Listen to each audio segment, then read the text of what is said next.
Victoria Derbyshire, live with Newsnight. Rishi Sunak and Keir Starmer have just come off air in the first head-to-head leaders' debate. Who won? And what does it mean for the election? We'll talk live to a Cabinet Minister and member of the Shadow Cabinet. And with us throughout the programme tonight, Piers Morgan and Mick Lynch of the RMT Union.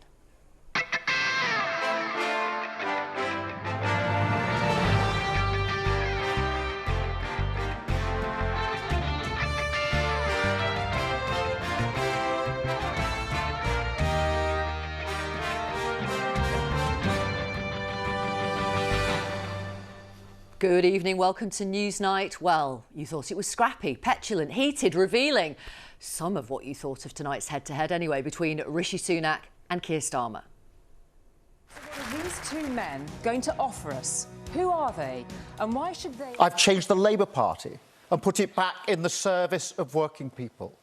Keir Starmer would put all that progress at risk. He would put up everyone's taxes by £2,000. He's the British expert on tax rises. They're at the highest level for 70 years. Mark my words, Labour will raise your taxes. It's in their DNA, your work, your car, your pension. Thank you. My wife works in the NHS in one of the big London hospitals. My mum was a nurse, my sister was a nurse, so the DNA, it runs through my DNA. We are now making progress, the waiting lists are coming down. But what Keir Starmer didn't mention to you, which you did, Julie. Waiting list 7.2 million, they're now 7.5 million. He says they're coming down, and this is the guy who says he's good at maths. Yeah, they are now coming down. They are now coming down. 7.2 when you said you get them down, 7.2 million, they're now 7.5 million. I'd like you to explain how they're coming down. Because they were coming down from where they were when they were higher. 7.2. And they're now on their way down. They are down, right?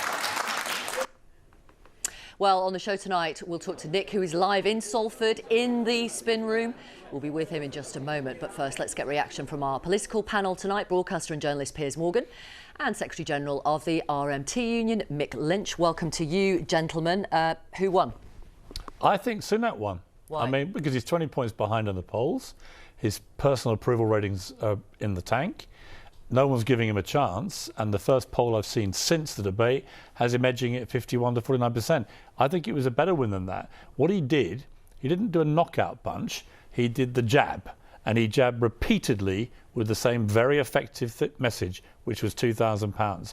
And inexplicably, Keir Starmer, who should have predicted this was coming, just didn't answer the question. So you mean didn't knock it down, the £2,000? Well, he just didn't respond. He wasn't denying it. He wasn't clarifying it. He wasn't doing anything until about halfway through the debate.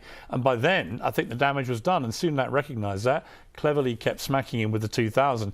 You know, I don't think much of the other stuff is going to really resonate or kick through by tomorrow or next day. But the 2,000 may well do, because people are looking at Labour and they're thinking, you're probably going to win.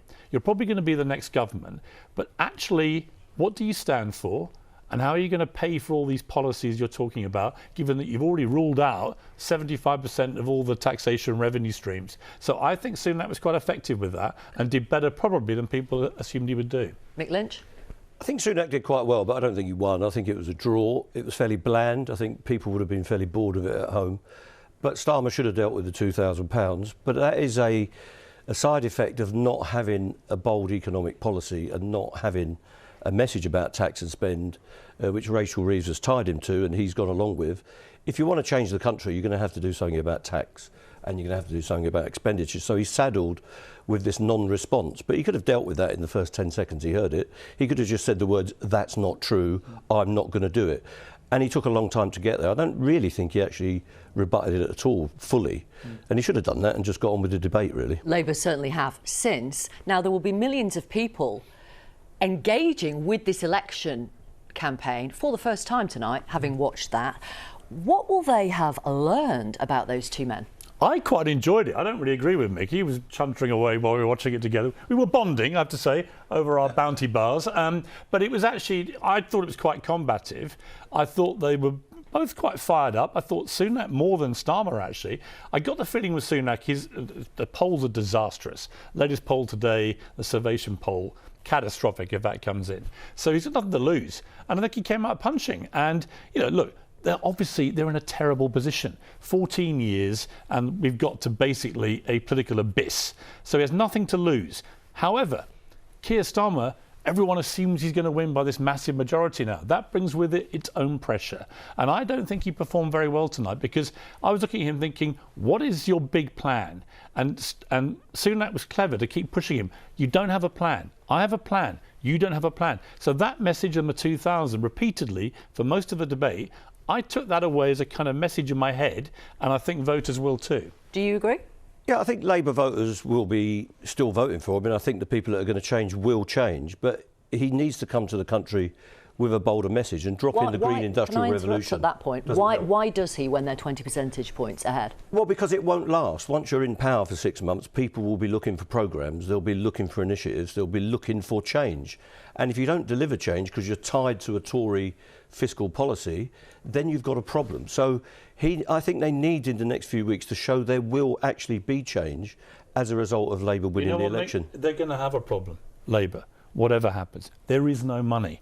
We all know there's no money. This is not like 97 when Tony Blair came sweeping in with a massive landslide win, but had a very strong economy and was able to hit the ground running and do what he wanted to do. Keir Starmer's not going to have that if he wins this election. There is no money. There is quite a lot of money in this country. Well, there is the way you want to raise it, which is to raise taxes on the rich. There is plenty of money in the country. It's just a matter of whether you want to get some of it and distribute it more equitably. You want to take it from the rich and give it to the poor. I get that, and by the way, full respect for that. But the reality is Keir Starmer will not say anything like that before the election. No. He doesn't want to scare the animals and the children. He wants to basically get over the line, get power, and I understand that and I respect it. As Tony Blair always said, that you can have all the fancy plans in the world. If you don't get power, it's pointless. So Keir Starmer wants and needs to win. But at the moment, I'm looking at him thinking, I don't see any great ideology to drag this country out of the doldrums. And I'm not sure voters who watch that debate will think that either. He looked a little bit shifty and evasive to me. Did he? I don't think he's shifty and evasive. I think he is what he presents, that he's careful. And that may win him the election, but it may not endear him to the country as we go forward.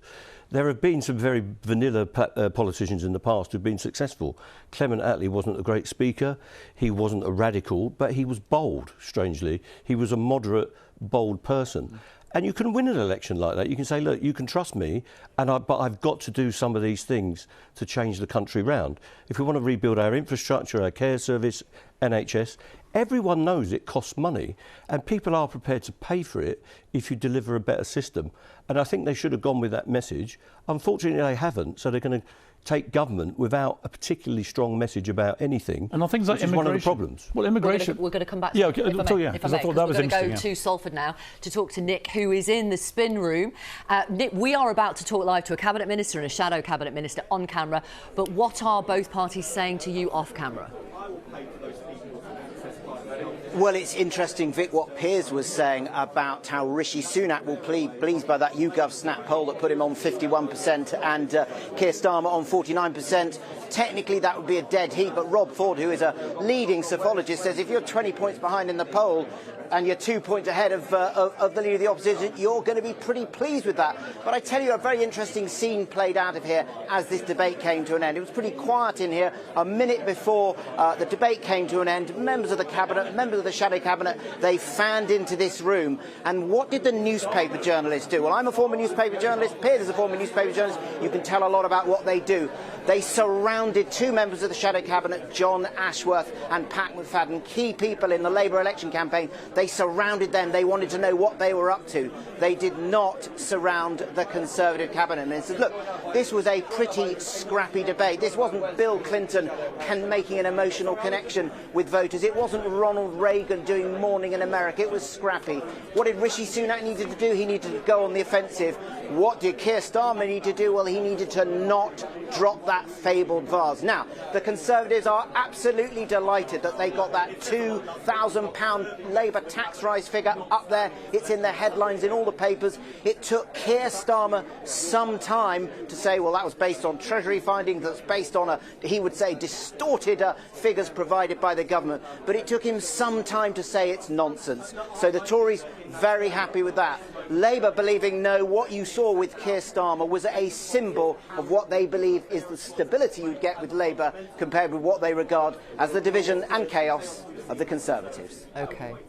Thank you. I should say, we'll be back with you a little later, Nick. On Friday, by the way, the BBC will host the first of its primetime election TV debates on BBC One from 7:30 to 9.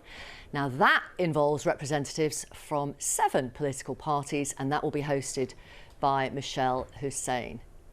We're going to talk to the Conservatives and Labour live in a moment. We're just sorting out the comms. There's always an issue. Piers Morgan and Mick Lynch have given their assessment thus far. I mean, the point about the £2,000 is that the assumptions on which the calculations are based have been made by Tory special advisers, by political appointees. They're not impartial or independent, which is what Rishi Sunak was claiming on the programme. I don't think it matters. Do you not? No. The truth doesn't matter? Well, no, the truth matters, and that will all get examined and it'll all come out. The bottom line, though, is the people who watched that debate, the first debate between the two of them, will have come away with that in their head. 2,000, 2,000, 2,000. And they'll be asking themselves, why did Keir Starmer not immediately rebut it? What is he hiding? It plays into this idea the Tories keep saying about Labour. They're hiding the fact they want to ramp up taxation. Okay. We have sorted the comms, I think. So let's talk now to Claire Coutinho, who is the Energy Security and Net Zero Secretary, and Liz Kendall, who is the Shadow Work and Pensions Secretary. Thank you very much for talking to Newsnight and our audience. Let's start with you, Liz Kendall. Why did it take so long for Keir Starmer to rebut that figure of £2,000? I think he was crystal clear that we are not going to be raising taxes on working people, but that we will be closing tax loopholes and the non-dom tax status to fund the extra appointments we need in the NHS to cut waiting times.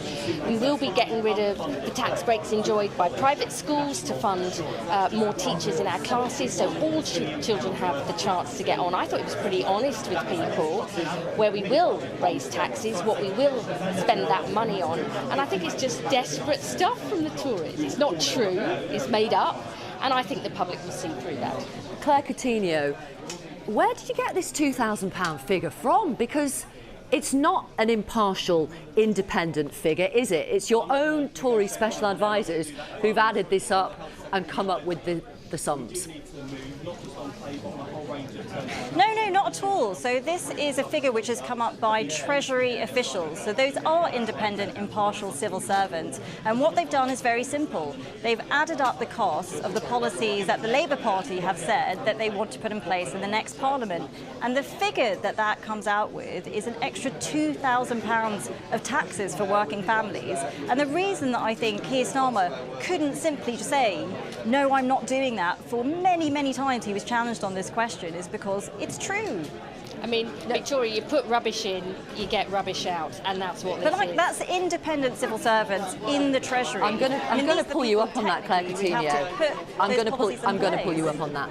They're not independent, they're not impartial. The assumptions on which the calculations are based have been made by Tory special advisers, their political appointees, and you and no, hang on, and that is misleading to voters and therefore very disrespectful. So can I just say, those numbers are created by the Treasury, and there's very strict rules on how you can do opposition costings. If you think that the Treasury would just add up anything that Tory special advisers gave them, no matter what it was, and come out with a figure which is backed by the Treasury, then you're sorely mistaken. OK, well, let me go back to Liz Kendall. Like I said, is an assessment created by the Treasury. Labour are no better, are they, Liz Kendall? Because you're claiming the Tories are going to cut national insurance and inheritance tax when they've promised no such thing. On the 7th of May, in Treasury questions, Jeremy Hunt, the Chancellor... Oh, this is rubbish. ...said, but it is our policy to abolish national insurance contributions. He said, you look up in Hansard, the fantastic service that we get that puts everything that's said in Parliament on the record. It is our policy. And national insurance helps fund people's pensions and the NHS. And you, Victoria, if we'd made it said, this is our policy, you'd say to us, where's the 46 billion coming from? I mean, he has said it time and you know what? They can't have it both ways. You know, we have seen the highest tax rate for 70 years in this country. Now they're talking about £46 billion at least of unfunded spending on national insurance. And I think it's right we hold them to account for what Jeremy Hunt has said You know, is their Liz policy. Kendall, they have not promised to do that. Claire Coutinho, do come in for 1 second. Go. Yes, sorry, I just think it's really important to say that every single Labour MP, including Liz, stood on a manifesto in 2019 to raise taxes to the highest ever level. And that was before we had a pandemic. changed the and that party was from then, before we thank had goodness. inflation. Well, I mean, you were happy to support that in 2019. And that was before we had a global pandemic and a global inflation crisis. So yes, we took really difficult choices. Right. And yes, we spent a lot of money to protect livelihoods and jobs and on the people. subject of but now difficult there's a very choices. clear choice. We are bringing taxes down and they're increasing them. And I'm going to pull you up on that. The tax burden is going up. It's going up under the Tories. It will continue to go up in the next Parliament. I want to... Personal taxation, we set out very clear plans to cut taxes. Yeah, the tax burden's going up. Today it's at 36.1% of GDP. It's going up to 37.1% of GDP by 28-29. So let me ask both of you, quick, straight... National insurance, okay. Quick, straight question. I'm assuming you both believe voters deserve honesty, yes? Yes, Well, you can say it out loud if you want, if you actually believe Go that. on, be honest. I did, just we of just said course. yes. Right, we okay, did. sorry. Forgive me, it's quite noisy both there. just I said, of apologise. course. I apologise. It And that is very interesting. noisy here. It's interesting that you both say yes, voters deserve honesty, because neither of your bosses appear to want to talk about the real trade-offs that are coming after this election, irrespective of who wins. I'm quoting Paul Johnson here from the Institute for Fiscal Studies. And this is what he said at the weekend. 10 days in, and there's no hint of openness about the real choices the winners of this election will face. It's completely obvious. Either they will junk their promises on getting debt down, or they'll cut spending, or they'll raise taxes. We deserve some honesty. So you've got a chance to be honest with Newsnight viewers tonight. What is it going to be, Claire Coutinho? So I think the really important thing is if you want to fund public services, and we've said that spending will increase, is you need to have a strong economy. And when you look at Labour's energy plans, I'm going to stop you there because that wasn't the billions question. of pounds of I'm investment. so sorry. Because we're short of time. No, but I think this is really important. You No, can't I'm sure you do. separate the economy for public I'm services. sure you do. If you want to We're fund short I'll of give it a time. go, Victoria. I'll give it a go. So let me run through the options We've set again. out where we will raise taxes. Go ahead. We've set out where we will raise taxes on non-DOMs, private schools to fund our public services. But the one thing we haven't talked about here is reform, because I think we can get more from existing funding in the NHS and in my area on work, because I think we could do so much more to get people into work. I'm just going to come back to what Paul Johnson said. He's the expert. Reducing the benefits bill. He knows more than me. He knows, with respect, more than you two in terms of the finances. Reform of the public services is a vital part. I don't always believe money is the answer. Investment is crucial, but it's not the whole answer. Reform of our public services too, to root out waste and inefficiency and deliver better services to patients and parents and the public. That's a key part of our plan too. We've also set out similar proposals, but I think the question here is what are the differences between us? And the differences are, we have said very clearly, yes, we do want to prioritise cutting taxes on working families because we know the cost of living has been hard and we want to put more money back in people's pockets. And we've been very clear and very honest about that. And actually what we saw in the debate was whether it was the tax on people's pensions or the £2,000 tax on working families, Labour are not being honest with people on the costs that they are going to. I think your viewers want to hear about what's going to change and a positive programme for the future, and I think Keir Starmer nailed it on that tonight. All right, I'm going to leave it there. Thank you so much, both of you. Really appreciate it, against the noise and everything. So thank you very much for giving our viewers your time. Claire Coutinho from the Conservatives and Liz Kendall from Labour. Mick Lynch, what do you think about Labour essentially sticking to the same fiscal rules as the Conservatives? You alluded to it earlier. Do you understand why that is Sir Keir Starmer's strategy? I understand why they think they should do it, but I do think it's a mistake. We need an alternative industrial and economic strategy. We need to reskill the country, get good jobs into working class communities. We need to re-equip working class housing. That will allow us to tackle global warming and all the rest of it. They had a good plan. The 28 billion a year was a good plan. You have to borrow to re-equip the country for the future. And they should be out defending that strategy. Instead, they've junked it, which is a worrying retreat. But we wanted them to be bold. They argue things changed after Liz Truss, and that's why they junked it. Do you not believe that? But you get returns on investment. If you invest in people's jobs and their skills and their future, and in our housing stock, And we had bold ideas such as council housing, not social housing, council houses being built to address working class needs. The working class would support that. And what working people aren't finding is they're getting a very bold Labour policy. What they will do is vote to get the Tories out.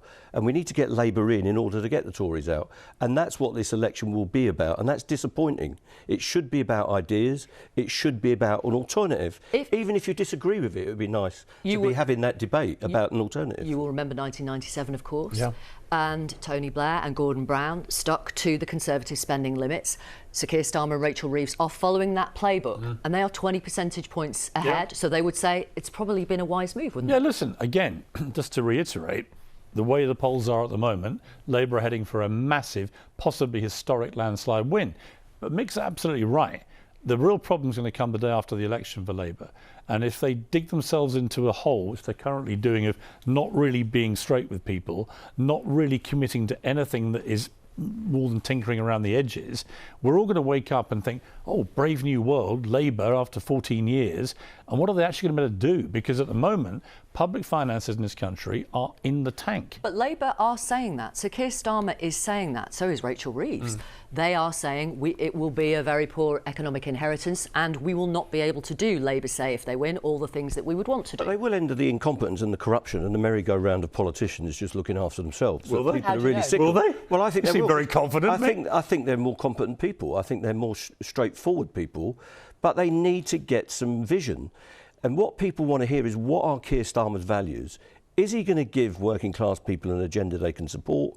We want the full New Deal for workers. We want a greater role for the state. I think people support that in terms of what the energy companies are doing, what our civic infrastructure's like. We need to refund our council services. They're on their knees. Councillors of all parties will want to be hearing that we're going to get democracy back by allowing them to run their services with a budget. And what so you can do that as a moderate. When it comes to, for example, if Labour do win, the junior doctor strike, the fact that Well, you have to fund it. Still... What I would be saying, when he was asked that question, I'll have to put some funding in to satisfy, to some extent, not the full demand. No trade unionist expects to get the full demand. But you have to say to people, I will resolve this doctor's dispute by putting some funds into it. That's what you have to say. But I thought Richie Sunak made a good point. Obviously, they've been trying to resolve this. Obviously, the reps for the junior doctors are adamant they want their 35%. This will now be on Keir Starmer's door, likely, in 5 weeks' time. You know, I thought, again, take immigration. We all know there's a massive problem in this country, you know, both with the small boats issue and also, in a much bigger way, the legal migration issue. The net numbers are ridiculous. They are unsustainable for this country. We also have 5 million people at home not working, right? None of this is right in a thriving democratic country like ours. So where's the big idea? What Keir Starmer said about the boats was, we're going to smash the gangs. It's just rhetoric. It's meaningless. Both parties are exactly... From both sides. Well, I think the Rwanda plan was nonsensical. Sure, you made that point before. But both parties are the same in terms of saying we will reduce net migration. Neither is willing to put a target on it.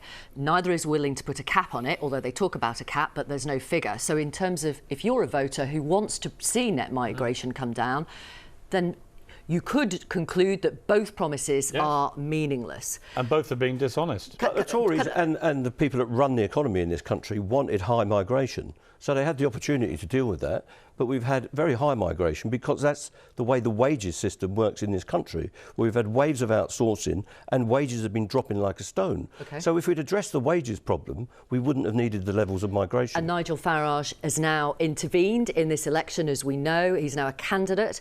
I wonder if, in part, because of the way you were goading him on Question Time last week, let's just have a look. I think we've got... He's bottled it. Piers, you've never had the bottle to stand. You bottled it, mate. I'm not a politician. You've stood... No, I'm not a politician. Well, you're not even a TV. You bottled it. But you're now prepared... You're pretending to represent the party. You're not even prepared to risk it. Yeah, I think I did goad him into it because there's something ridiculous about him sitting there representing a party that he's not even running for. And I feel sorry for Richard Tice, who's just been obviously carved out for the big ego of Nigel Farage. But also, I mean, the great unmentionable in all this is Brexit. No one's talking about Brexit. We're 8 years after that referendum. I was somebody who voted Remain, was adamant you can't just have another referendum immediately. I just felt that bemoaning that was going on was ridiculous. But I'm sorry, after 8 years, given the state of the supposed control of our borders, which is terrible, and given the effect, the self-harming effect on our economy, surely it's time that Labour had an honest conversation about where the polling is on Brexit, which is most people in this country would like another referendum to see whether they actually like what they've been given. And the OBR still says it would represent a 4% hit. It will represent a 4% hit to the UK economy over 15 years. On the subject of Mr Farage, there's a Tory MP today called Marco Longhi in a red wall seat, essentially begging Nigel Farage and Reform not to stand candidates against, as he puts it, certain MPs who have a track record of Reform-type policies. Well, they are begging. They're begging to be more right-wing. And Farage is a very dangerous politician. I think he's a racist. I think he's a charlatan. He would push back on that if he was sitting here. Well, he'd be entitled to. But from what I've seen, he's convinced me that he's a racist. And he's prepared to pay with racism and xenophobia and nationalism in a very dangerous way. And what he's trying to do is pull the Tory party to the right. I think that will destroy the Tory party historically, and it's a really dangerous position. But so he'll do on nothing the for Brexit working question, people. On the Brexit question, a majority voted to leave the European Union. In part, some people who voted Brexit would say, to reduce net migration. Yes, they did. So they might legitimately feel their promises have been broken. Well, that's a matter they should take up with the Conservative Party. There were lots of problems with the European Union, and my union had problems with it as well. But most of these politicians are charlatan. They promise one thing and do another, and that's a real problem. You are close to Rupert Murdoch. He is your boss. If he was watching tonight, I wonder if the Sun would come out in support of Rishi Sunak or Keir Starmer on tonight's performance? Well, the boss just got remarried in Los Angeles. I'd like to wish him all the very best for that. I don't know, is the honest answer. What do you think? What's your I don't know. It's interesting. I've been watching the coverage. You must have had a conversation with him about it. I haven't, no. All I know is they're giving Labour a fair shake, which is, an interesting sign. You're seeing the same thing with the Daily Mail. So papers that have been historically pretty negative towards Labour in the last maybe 10 years, starting to give them at least a fair platform. But again, the pressure there is on Keir Starmer.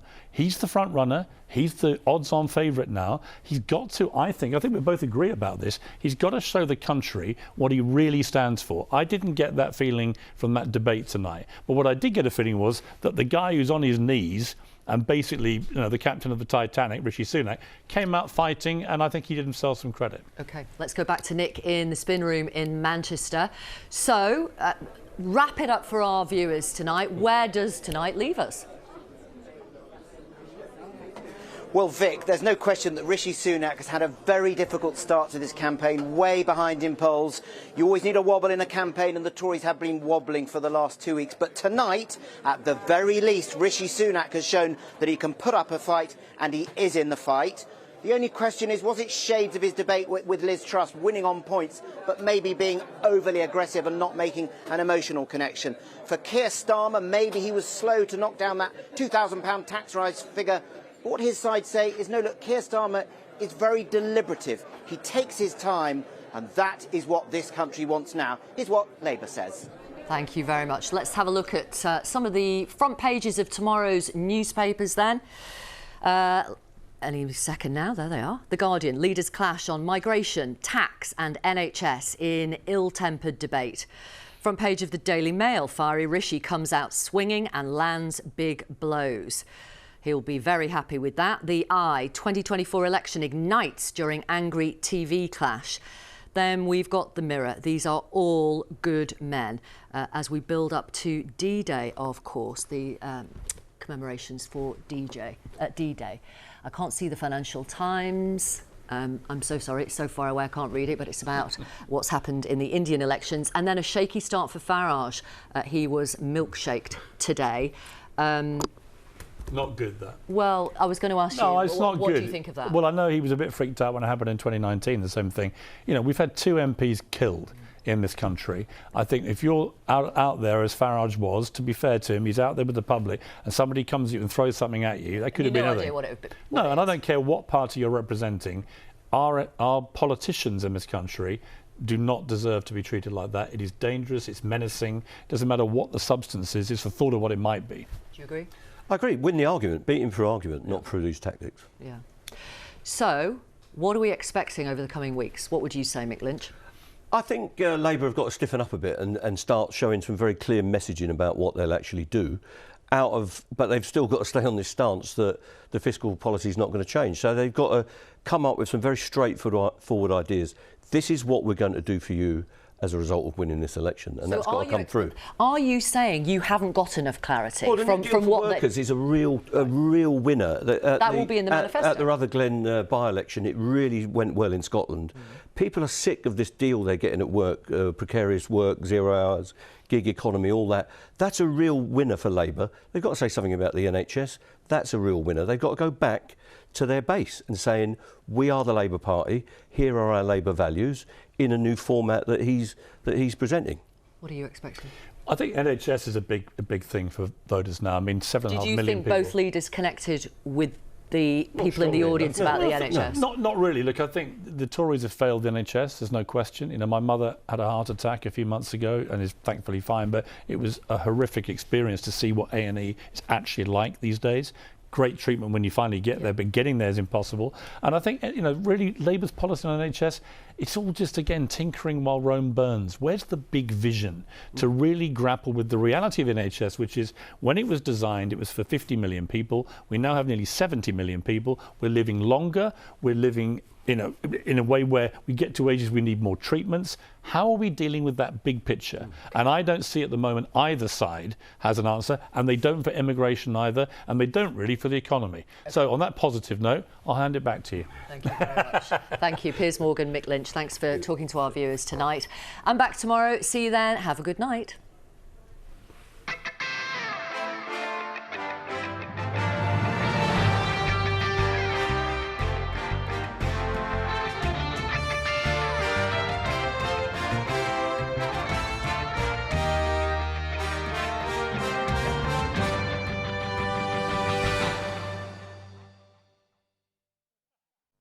Hello, good evening. Today we've seen some rather cool